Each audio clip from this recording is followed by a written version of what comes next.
Ich weiß nicht, ob sie es schon gewusst haben, aber irgendwie hat man es schon gespürt, dass da was ganz Besonderes in der Luft liegt. Nach jedem Punkt auszurasten, in die Gesichter zu gucken, in die Augen zu gucken von der Crowd und zu checken, dass da irgendwie was, ja, man kann es Historisches nennen, passieren kann. Das ganze Jahr ist auf das Event ausgerichtet. Der Druck war auf jeden Fall auch schon groß die Saison. Es ist nicht selbstverständlich, dass man sein Land repräsentieren kann.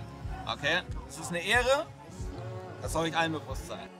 Paul und ich sind ja beide als Alternator noch gerade so ins Deutschland-Team reingerutscht. Dass wir immer gesagt haben, ja, und wir sind nur die Alternates, wartet mal, was da im Squad kommt. Europa hat aufgeholt und da sind wir als deutsches Team ganz vorne mit dabei. Wir wollen auf jeden Fall Erster werden in allen Wettbewerben.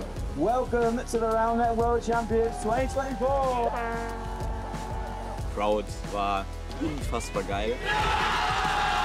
Die Stimmung mitzunehmen, die Crowd anzufeuern. Man musste wirklich bei jedem Game Vollgas geben. Eine Niederlage hätte schon das Aus bedeuten können.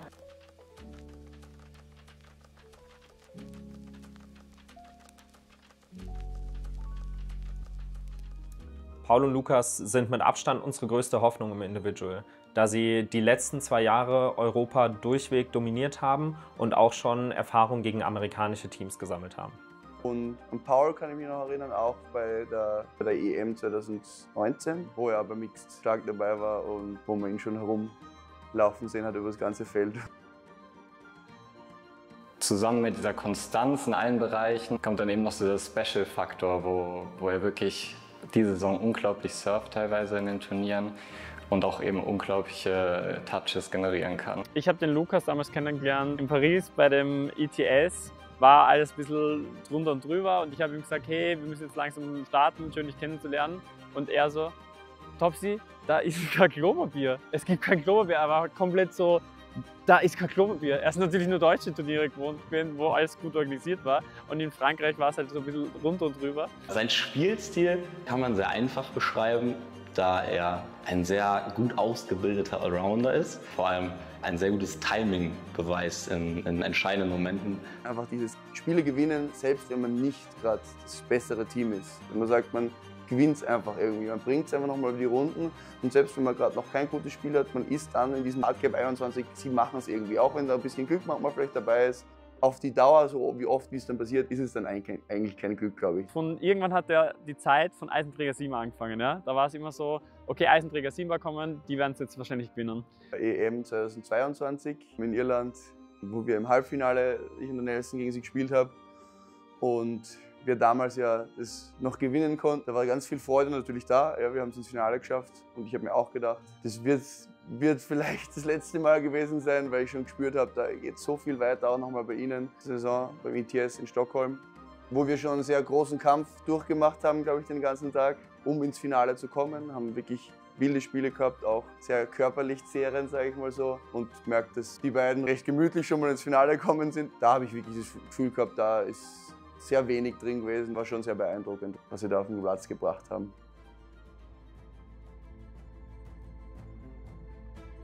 Die Championship ist im Endeffekt das Spikeball Tour Series. Es ist dann ein bisschen so ein Zusammenkommen von den 16 besten Teams sozusagen, von diesem Ranking.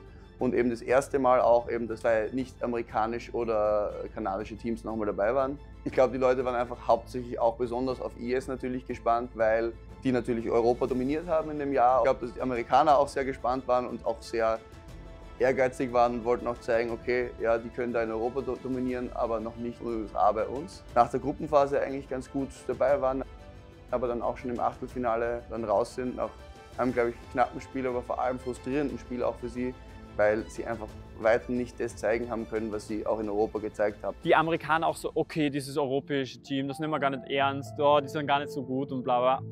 Ich glaube, die 2 haben da schon ein bisschen zu arbeiten gehabt, eigentlich danach einfach nochmal das mitzunehmen wieder, aber eben auch wieder noch ein weiterer Schritt, wo man sagt, hey, wir brauchen noch die Geduld und wir werden noch immer zeigen können, was wir können, weil gleich das Abrufen in einem Moment und Roundnet ist einfach sowas, wo es um Millimeter geht die meisten Mal, es bringt das alles nichts und sonst ist es wirklich von einem richtig guten Spiel zu einer bitteren Niederlage extrem nah alles zusammen. Es war dann gleich spürbar wieder auch im nächsten Jahr, dass sie da sind und noch, glaube ich, noch heißer drauf sind, als sie es je zuvor waren. Vor der Saison haben Lukas und ich zusammen gesagt, dass wir uns ja noch mal ein bisschen Gas geben wollen. Sie haben einfach da in diesem Saison wieder so viel gewonnen. Sie haben gewonnen. Mit vielleicht noch einem kleinen Rückschlag natürlich dann auch bei der ETS Championship, dass sie da nicht den Titel geholt haben, dass sie da Zweiter worden sind nochmal, dass sie da gegen Weiben verloren haben im Finale. In dem Moment nochmal dieses, sich dann nicht so unantastbar zu fühlen nochmal, dass man sagt, okay, man kann gegen ein Team, was man jetzt schon auch wieder ein paar Mal besiegt hat davor, verlieren. Das gibt einem vielleicht nochmal diese extra Motivation, sich eben nicht ganz so sicher zu fühlen, und das ist wichtig. Es hat gestartet mit 2 Gruppenphasen. In der ersten Gruppenphase war ein gutes italienisches Team noch bei uns in der Gruppe. Aufgrund des Formats war es in der Gruppe halt wichtig, sehr hoch zu gewinnen. Aber ich glaube, Lukas und ich haben das sehr gut gemacht und konnten uns dann erstmal, was natürlich das Ziel war, in die Goldgruppe spielen. Mit damit Vinny und Emerson natürlich direkt ein sehr gutes Team, sehr gute Gegner. Und mit den 2 Dänen, die bei der EM jetzt vor kurzem Dritter wurden. Es wurde immer nur ein Satz bis 21 gespielt, das heißt, man musste wirklich bei jedem Game Vollgas geben. Eine Niederlage hätte schon das Aus bedeuten können. Da waren wir bei den Dänen auch schon kurz davor, haben nicht unser cleanstes Spiel gespielt und lagen 19-16 hinten. Was natürlich sehr schlecht ist, wenn es bis 21 geht, die Gegner nur noch 2 Punkte brauchen und wir Aufschlag haben. Und ich persönlich habe in dem ganzen Spiel keinen einzigen Aufschlag, glaube ich, getroffen. Dann hat Lukas einfach mal wieder, was er sehr oft macht, so die richtigen Worte gefunden und gesagt, ey Paul, mach nicht irgendwas Verrücktes, mach einfach, keine Ahnung, Instep und hau einen Cut raus. Und dann habe ich das einmal gemacht, dann hat es geklappt, dann habe ich mich gut gefühlt und dann habe ich das gemacht, was ich sehr oft mache. Wenn ich einen guten Aufschlag mache, habe ich einfach das Gleiche nochmal gemacht. Und dann ja, konnte ich es zum 19-19 machen und haben dann bei 20-20 annehmen dürfen. Ich persönlich hatte dann im Kopf so ein bisschen weil ich gegen den angenommen habe, der mich vorher 2-3 Mal geasst hat. Und ich so dachte, so, der fühlt sich sehr gut in dem Spiel. Ich muss es jetzt besser machen als vorher. Und dann ja, konnte ich den Ball zum Glück receiven. Dann hat er fast am Schluss den Hit verkackt. Aber zum Glück ist der Ball so auf die Dänen zugeeiert, dass die dann doch noch den Fehler gemacht haben. Und so hatten wir dann unser Finale gegen Vinny und Emerson. Da waren schon ein paar Momente, bei denen man so dachte, oh shit, was wäre passiert, wenn wir da jetzt vielleicht nicht 21-20, sondern 20-21 gespielt hätten. Aber am Ende ist es alles sehr gut gelaufen. Im Vinny-Emerson-Spiel, da hatten wir dann schon die volle Mannschaft am Start. Das war geil. Also wir sind es ja nicht so gewohnt, dass eine riesen Crowd für uns ist. Und bei deutschen und bei europäischen Turnieren, dadurch, dass wir jetzt sehr erfolgreich waren die letzten Jahre, ist natürlich oft die Crowd so ein bisschen für den Außenseiter. Deswegen war das jetzt hier ganz ungewohnt, dass 99% für uns gecheert haben. Aber es pusht schon, vor allem auch die ganze Sache mit den Coaches. Es waren immer mal Clemi, Sascha, JP oder alle da. Und da hat man dann kurz mal so einen Blickkontakt zu denen und die sagen dann oder zeigen einem irgendein Zeichen. Manchmal weiß man, was sie meinen, manchmal nicht. Aber es hilft schon, so zu wissen, hey, da ist jemand, der für einen da ist.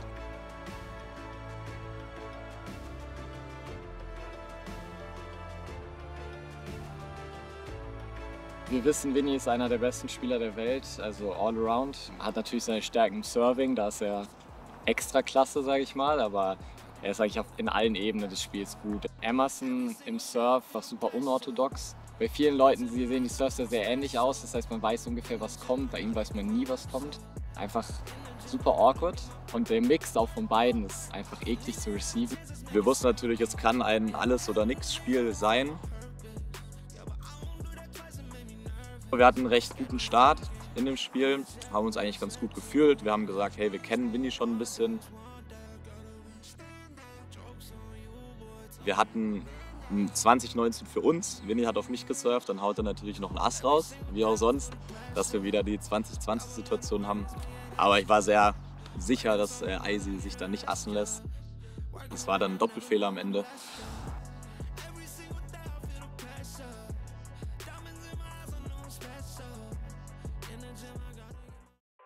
Wer ist Rogue?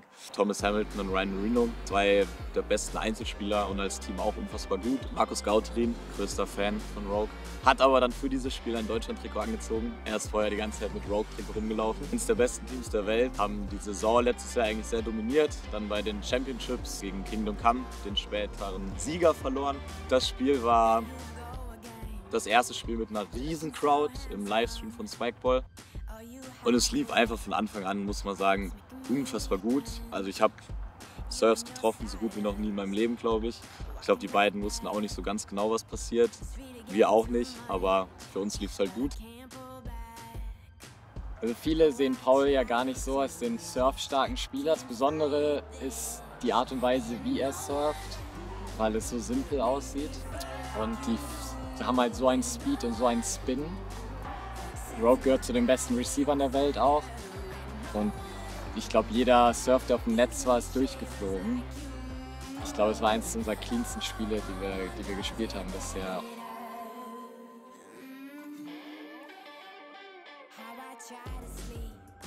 Das zeigt auch, was Paul noch mal so im Peak aus sich rausholen kann, wenn wirklich ein Team gegenübersteht, die gleich gut sind, die vielleicht besser sind, die zumindest härter trainieren als wir. Da bin ich mir sehr, sehr sicher.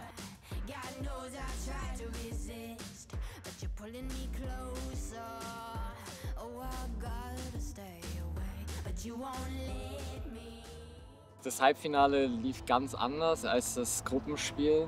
Im Gruppenspiel haben die beiden Jungs sich noch ganz anders gesettet. Wir haben viel mehr Touches wirklich auch am Netz bekommen.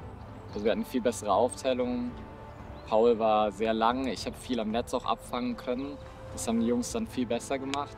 Haben uns dann teilweise im Abschluss taktisch einfach die Bälle weggeballert, über uns drüber. Auch da wieder Shoutout an die Coaches, die haben uns super Tipps mitgegeben. Und wir am Anfang nicht so gut mit klargekommen sind, aber dann am Ende halt so die entscheidenden Touches hatten, was halt in so einem engen Spiel nur einer sein muss. Und die Crowd war unfassbar geil. Es hat zeitgleich neben uns haben auch noch Paul, Shirop und Jesse ihr Mixed-Halbfinale gespielt, was glaube ich für sie und für uns cool war und auch für die Crowd, weil halt sehr viele zusammen waren. Da waren einige Gänsehautmomente dabei. Da haben wir dann auch so noch mal mehr als gegen Rogue mit der Crowd auch gespielt, was unfassbar viel Spaß gemacht hat, einfach nach jedem Punkt auszurasten, in die Gesichter zu gucken, in die Augen zu gucken von der Crowd und zu checken, dass da irgendwie was, ja, man kann es Historisches nennen, passieren kann. Bei einem Schrei nach irgendeinem Punkt wird mir kurz schwarz vor Augen, weil ich so laut und viel geschrien habe. Meisi ging es auch, glaube ich, so, hat er mir danach gesagt. Der zweite Satz, genauso knapp, war auch wieder Overtime, wo Vinny dann am Schluss mit 2 Lefties das beendet hat. Das natürlich zeigt, was für eine Qualität er hat. Ich glaube sogar 2 Lefties auf 2, also auf den zweiten Surf, wo man jetzt nicht so mit rechnet unbedingt bei ihm, weil er die letzten Tage auch nicht so viel Lefties gehittet hat. Ärgerlich, aber wir waren uns trotzdem sicher, dass wir das Ding holen.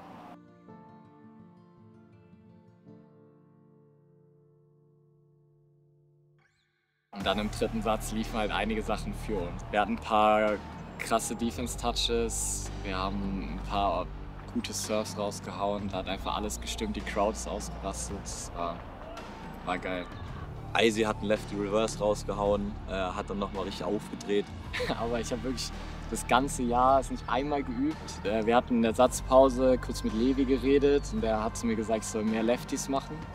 Hab's einfach gemacht und der ist halt wirklich perfekt aus der Hand raus. Er hat einfach null mit gerechnet. Und dann haben wir einfach so gemerkt, Alter, so jetzt ist irgendwie alles möglich. Wir können ein Halbfinale einer WM gewinnen.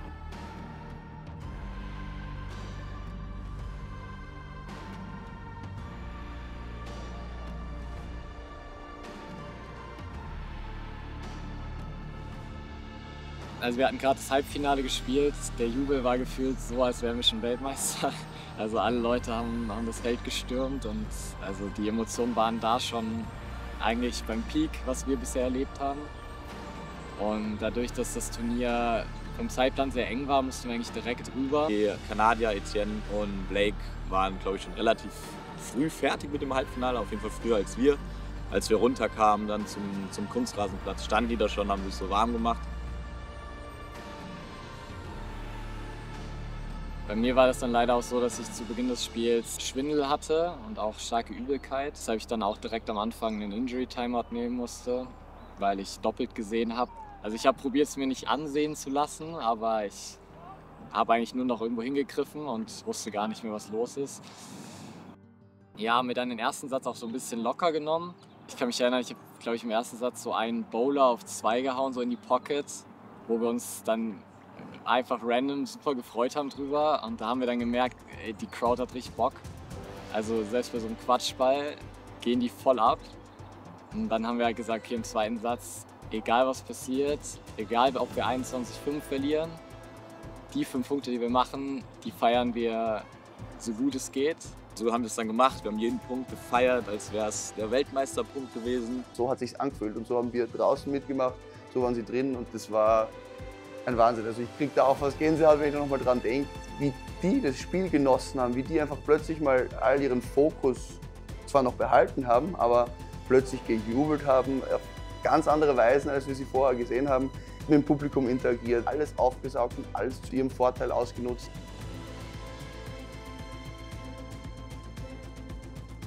Es lief, glaube ich, am Anfang auch wieder nicht gut. Wir waren hinten und dann irgendwann haben wir so aufs Scoreboard geguckt und auf einmal haben wir 17:14 geführt. Wir haben uns angeschaut und wir wussten selber nicht genau, wie es passiert ist. Und dann war in der Satzpause nach dem zweiten Satz so wirklich, haben die Coaches gesagt, ey, macht genauso weiter, aber habt jetzt im Kopf, ihr könnt das Ding holen. Es war am Anfang, glaube ich, recht ausgeglichen und irgendwann hat Eisi Sachen gemacht, die er nie macht. Ich habe kurz überlegt, ob ich einen Lefty-Surf machen soll, aber ich dachte, das wäre dann too much. Das kann ich dann doch nicht gut genug. JP hat auch immer wieder gesagt, Leute, ihr bestimmt das Tempo. Ihr sagt an, wenn der Surf stattfindet, ihr sagt an, wenn ihr receiven wollt. Hat auch super viel geholfen. Wir haben einfach so das Spiel an uns gerissen. Alles so Kleinigkeiten, die dann auch mit dazu beigetragen haben, dass wir einfach das Spiel fest im Griff hatten. Und dann auf einmal sind sie so diese Kings of Europe und alle sind auf ihrer Seite. Lukas so richtig krass, holt sich die Energy von der Crowd nach jedem Punkt, lasst es nicht feiern. Let's go Europe!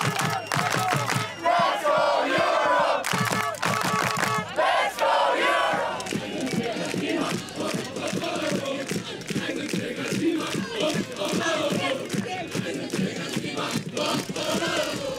Ja, viele Gänsehautmomente gehabt, Tränen in den Augen gehabt, in die Crowd geschaut. Ich habe immer irgendwelche Augen gesucht, habe die gefunden. Die haben so an uns geglaubt. Und am Ende war es dann relativ deutlich. Dann fängt natürlich Blake nochmal an, 3, 4 heftige Asse rauszuhauen. Wir wissen, er ist einer der besten Server der Welt. An manchen Tagen vielleicht sogar der beste Server der Welt. Das heißt, für uns ist kein Problem, wenn da mal ein paar durchfliegen. Wir wissen, dass wir irgendwann die Hand reinkriegen. Von daher waren wir eigentlich recht entspannt. Und dann, ja, der letzte Punkt. Er haut einen Surf auf den Rim. Ich spiele natürlich, Eisi settet ihn sehr gut und ich hau ihn einfach in ihn rein. Richtung Fans gedreht und ich glaube, wir konnten gerade so 1 Meter laufen, da waren schon alle bei uns und sind auf uns gesprungen. Levi, Fabi, alle waren zuerst da, also alle unsere Freunde und das war einfach ein unglaublicher Moment. Ja, ich werde jetzt sogar noch emotional, wenn ich dran denke. Gestern habe ich mega heulen müssen, wie sie gewonnen haben, weil ich es so schön fand. Sie stehen da auf dem Pitch, gönnen sich einfach diesen absolut geilen Sieg und auch extrem krass gespielt und auf einmal alle Amerikaner so. Die haben Realitätsverlust verlitten, weil das war wirklich absolut krank und ich gönn's den Jungs, die haben so krass darauf hingearbeitet und so geil performt. Einfach dieses Europe as one, wir chanten einfach für unser Team. Ey, Stadlers, 2. Platz, Weltmeisterschaft. Alle ersten Plätze Europa. Das ist crazy, Junge, Alter. Das ist heftig, das ist so geil. Ja, Punkt. Paul und Jesse, Halbfinale gewesen, ey. Wie heftig geil. Das ist so crazy. Und er ist einfach der beste Typ der Welt, Alter. Das ist so sick.